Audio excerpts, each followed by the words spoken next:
The coffin was already sealed. Not hurried, not unfinished. Sealed with intention. White roses smothered it so completely that the polished wood beneath was invisible, as if even the coffin itself was being erased. The scent of flowers hung thick in the air, sweet, heavy, suffocating. Cameras hovered above the crowd, red recording lights blinking patiently, waiting to capture grief from the best possible angle. Public officials stood in the front rows, hands folded, faces solemn. Investors whispered condolences they had rehearsed on the drive over. Security lined the perimeter, alert but relaxed. This was not a moment they expected to lose control of. The world believed Daniel Kofi Mercer was dead. A self-made billionaire. A man who built power from nothing. A name that moved markets and silenced rooms. His death had already been written, shared, debated, and archived before the ground had even been opened. This funeral wasn't about loss. It was about closure. A pastor spoke calmly into a microphone, his voice steady, respectful, distant. He spoke of legacy, of vision, of a life well lived. Heads bowed on cue. Cameras zoomed in on damp eyes and controlled expressions. The performance was flawless. Then a voice cut through the ceremony. He's still alive. It wasn't loud. It wasn't polished. It wasn't practiced. But it shattered the moment like glass breaking in a quiet room. Gasps ripped through the cemetery. Conversations died mid-whisper. The pastor froze, one hand still raised in prayer. Several heads snapped toward the sound at the same time, confusion twisting instantly into outrage. Security reacted before understanding. Two guards moved forward fast. The voice belonged to Amina Cole. She stood in the center aisle, slightly hunched, as though her body was bracing for impact. Her hands trembled uncontrollably at her sides. Her breath came shallow and uneven, but her eyes never left the coffin. Some people laughed. A short, nervous sound. The kind people make when something threatens to become real and they need it not to be. Others were furious. "Remove her," someone hissed. "Who let her in?" Another snapped. A woman in black near the front turned slowly, her face tightening in disbelief, then hardening into something colder.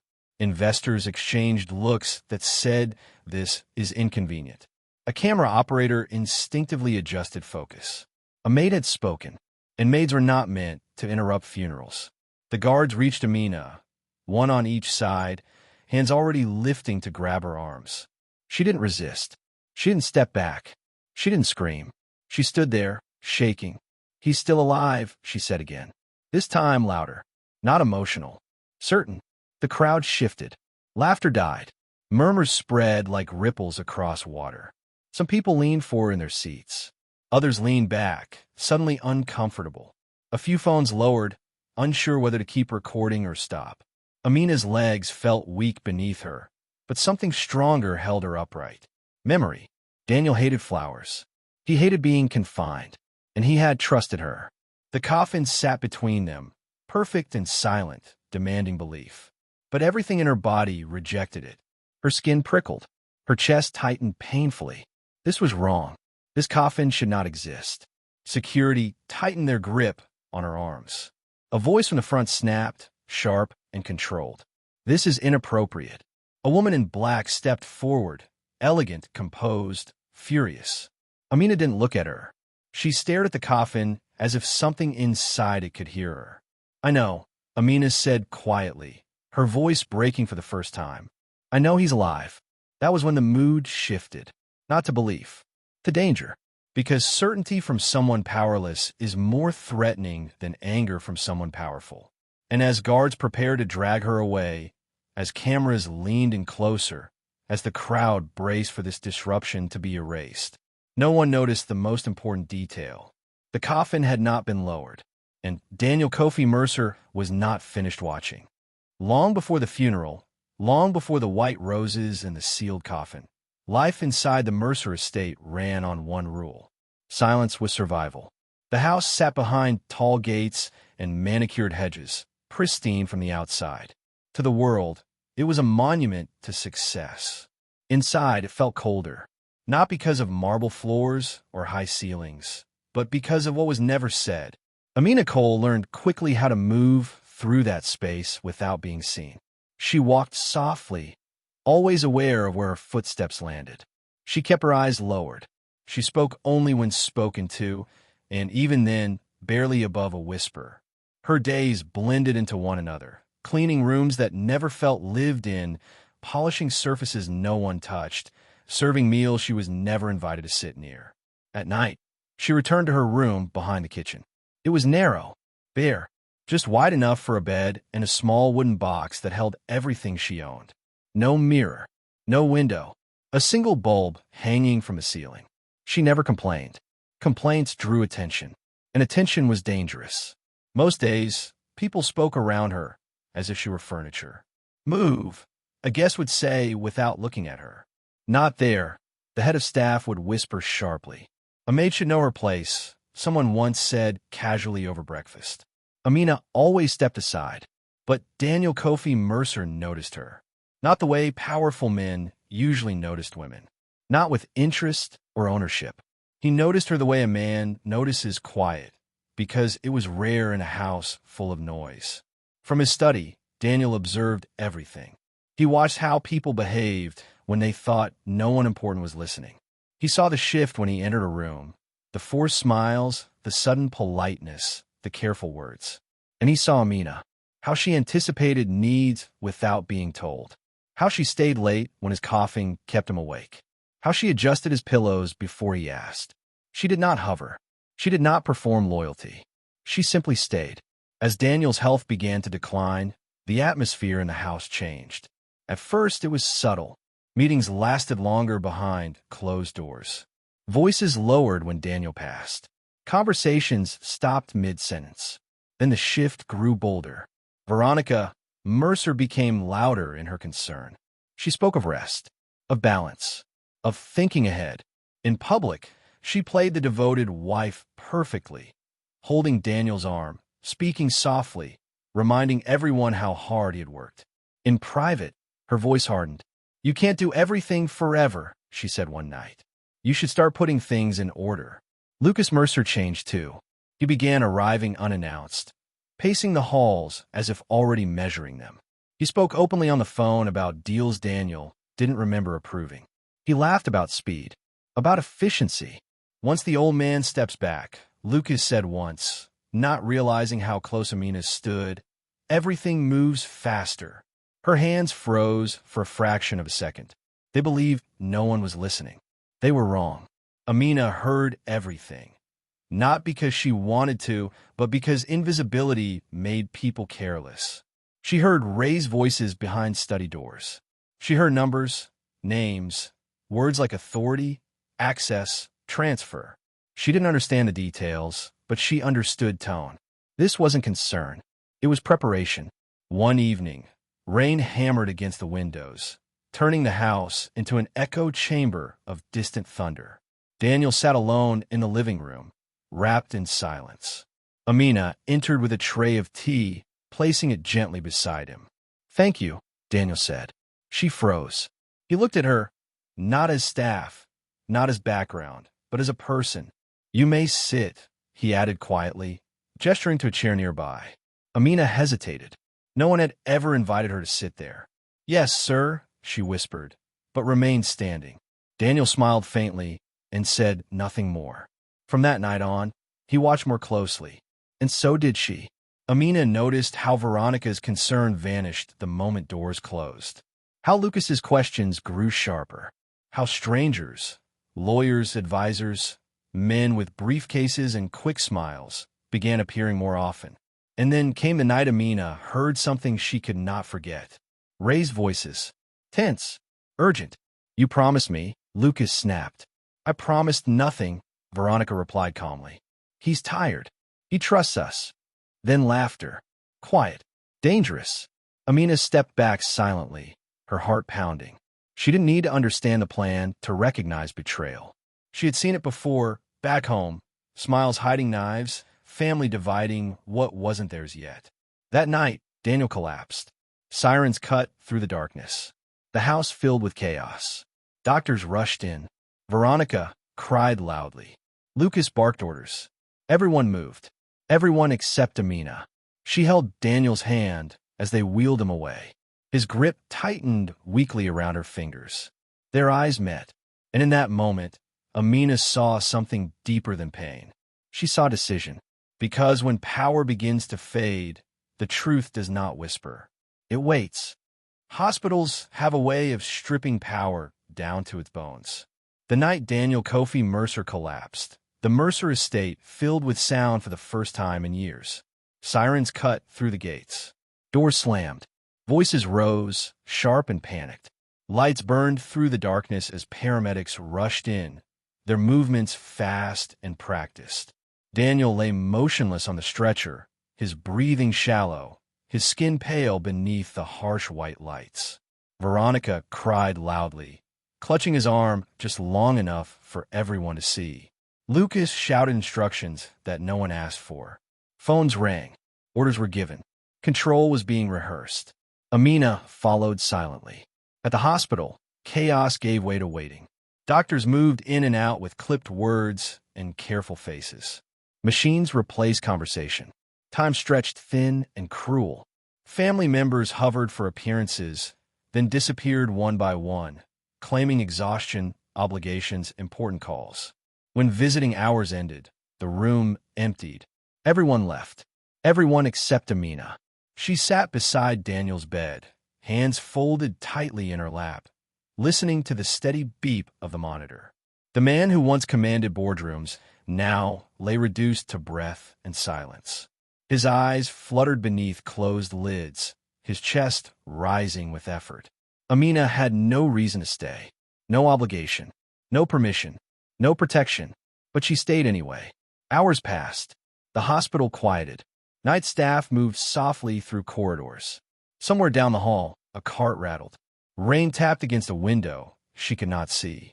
Then Daniel's eyes opened, just slightly. Amina leaned forward instinctively. "Sir," she whispered. His gaze found her slowly, as if the effort itself cost him something precious. For a long moment, he simply looked at her, really looked, as though committing her face to memory. "You stayed," he murmured. "Yes, sir," she replied. He breathed out a faint sound that might have been a laugh or relief. In that moment, Daniel understood something with terrifying clarity. Power had protected him for decades. Money had obeyed him. People had feared him. But none of that was here now. Only truth remained. "Amina," he said quietly, his voice thin but steady. "If I disappear, will you tell the truth?" The words landed heavier than she expected. She froze. "I don't understand, sir," she said. Daniel closed his eyes for a moment, gathering strength. When he opened them again, they were sharp, focused in a way they hadn't been in weeks. "You will," he said. Outside the room, unseen, Veronica stood still in the hallway. She hadn't meant to linger. She hadn't meant to listen. But she did. And what she heard unsettled her in a way she could not name. Over the next few days, Daniel remained in the hospital. Doctors spoke carefully, respectfully, using phrases that sounded gentle but carried warning. Stress, exhaustion, age, too much weight carried too long. What they didn't say was clearer than what they did. "You are no longer untouchable." When Daniel returned home, the Mercer estate welcomed him with rehearsed relief. Veronica rushed to his side, voice trembling just enough to be convincing. Lucas stood a step behind her, nodding solemnly. "You scared us," Veronica said loudly, for the staff to hear. "You need a rest now. We can handle things." Lucas smiled. "The board agrees, Father. You've earned it." Daniel smiled faintly. Had he? From that day on, control began slipping through his fingers, not violently, but politely. Meetings were scheduled without him. Documents arrived, already signed. Decisions were presented as final, not discussed. When Daniel questioned them, Lucas responded smoothly. "It was urgent. You were sleeping. You told us to help." Daniel didn't argue. He watched, and Amina listened. She noticed how Lucas spent late nights locked in the study, speaking in low, urgent tones. How Veronica suddenly took interest in financial documents she had never touched before. How strangers, lawyers, consultants, men with briefcases appear more often.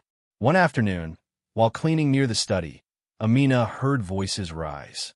"You said the account was clean," Lucas snapped. "It is," another man replied. "But if he audits—" "He won't," Veronica interrupted calmly. "He trusts us." A pause. "And the will?" the man asked. Veronica laughed softly. "Leave that to me." Amina stepped back just as Daniel allowed the world to believe he was dying. The first announcement was vague, then more specific, then final. Doctors spoke in careful tones.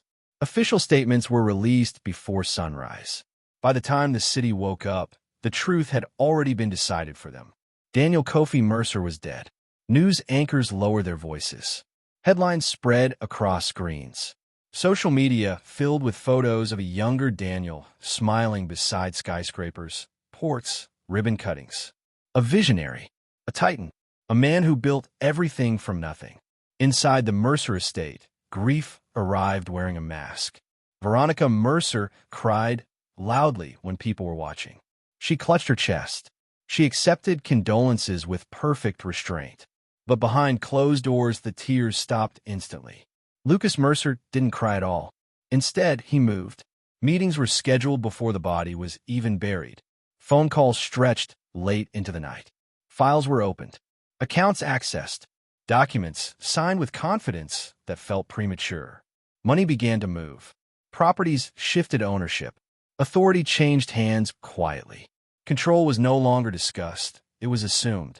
The house itself seemed to notice. Staff whispered. Guards received new instructions. Daniel's name was spoken less and less, as if saying it too often might invite complications. And Amina Cole was dismissed. No explanation. No conversation.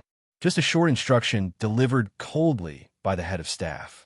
Your services are no longer required. 1 week's pay. No goodbye.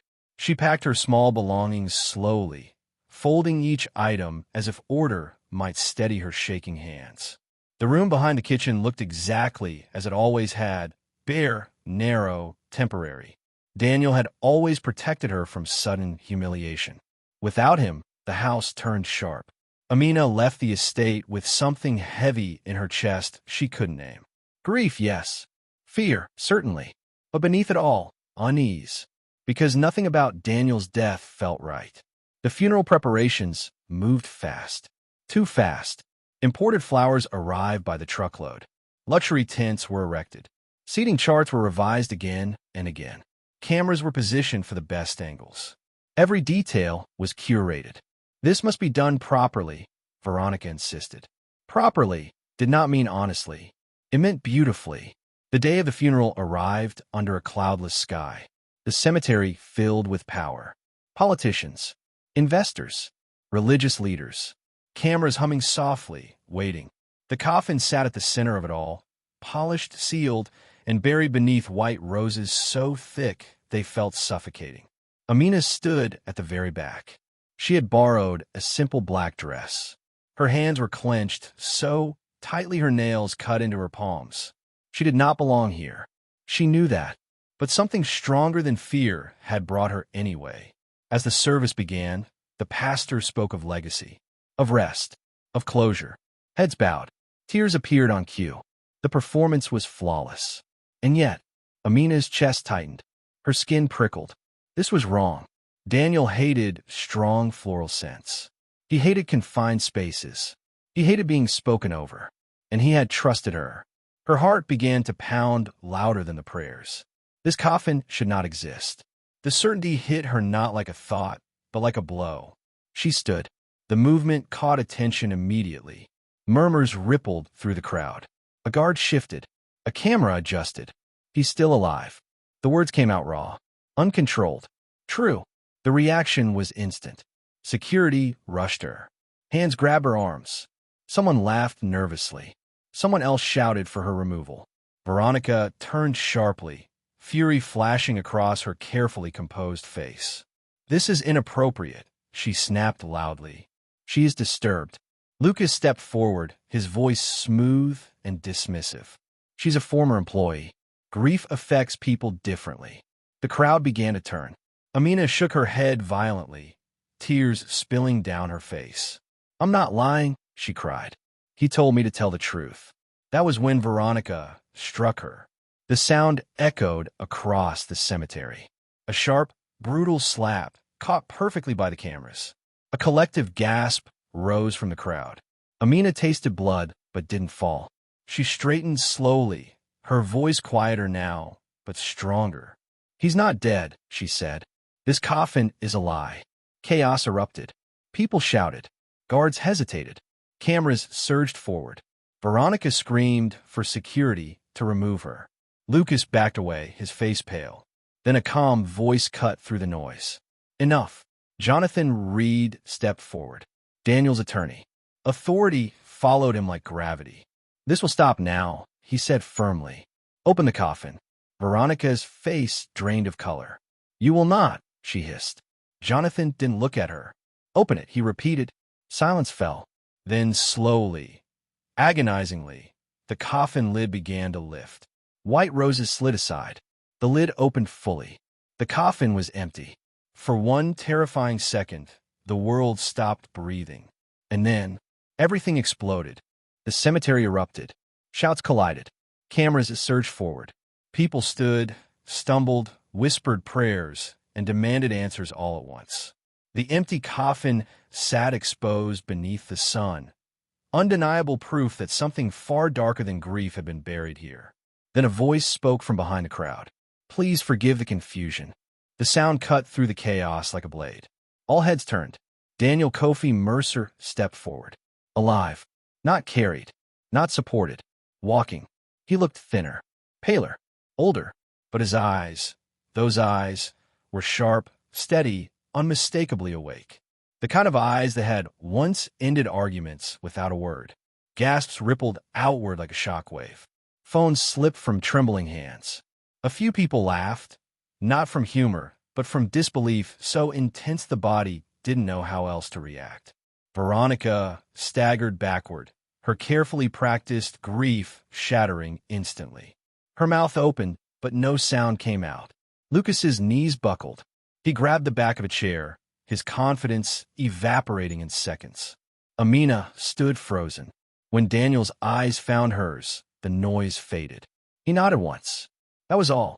She broke down. Daniel stepped closer to the front, each movement deliberate, controlled. Security instinctively created space around him, not because they were told to, but because authority had returned to the room. "I apologize," Daniel said calmly, "for the distress." Veronica found her voice at last. "This is cruel," she screamed. "You let us mourn you." Daniel looked at her steadily. "I'll let you reveal yourselves." Lucas stepped forward, panic flooding his voice. "Father, listen. This isn't what it looks like." "Enough," Daniel said. The word landed like a verdict. Jonathan Reed stepped beside him, holding a thick folder. "For transparency," he announced, "everything that follows is documented and verified." A large screen flickered to life, originally prepared for a memorial montage. Instead, it displayed bank statements, transfer records, forged authorizations, dates, amounts, names. The crowd murmured louder with every slide. Veronica's face drained of color. "This can't be happening," she whispered. "You planned my burial," Daniel said quietly, his voice carrying across the cemetery, "before my breath had stopped." Lucas tried to speak, then couldn't. Daniel turned slowly, scanning the crowd. "I asked one question before I disappeared," he said. "Who would stay when power could no longer protect me?" His eyes moved past investors, past officials, past people who had already moved on. "Most of you left," he continued. "Some of you celebrated." Then he turned, and one person stayed. He walked toward Amina. The guards parted instinctively. She stood trembling, blood still at the corner of her mouth. "You told the truth," Daniel said gently, "even when it cost you everything." Veronica screamed again. "She manipulated you." Daniel turned sharply. "No, she reminded me who I was." Jonathan raised his voice once more. Effective immediately, all transfers made during Daniel Mercer's hospitalization are frozen. An investigation has been launched. Police officers began moving forward. Panic erupted. Veronica screamed his name. Lucas tried to step back, then stopped, his hands closing around him. Cameras captured everything. The fall was total. Daniel didn't watch them go. He looked instead at the empty coffin. This was never meant to be a spectacle, he said quietly. But truth rarely arrives quietly. As the crowd dispersed in stunned silence, Daniel remained standing beneath the open sky. The lie had been exposed. The performance was over. Amina approached hesitantly. "I'm sorry," she whispered. "I caused trouble." Daniel shook his head. "No, you ended it." By nightfall, headlines would spread faster than anyone could control. But here, in the quiet aftermath, one thing was clear. The dead man had returned, and the truth had finally buried the lie.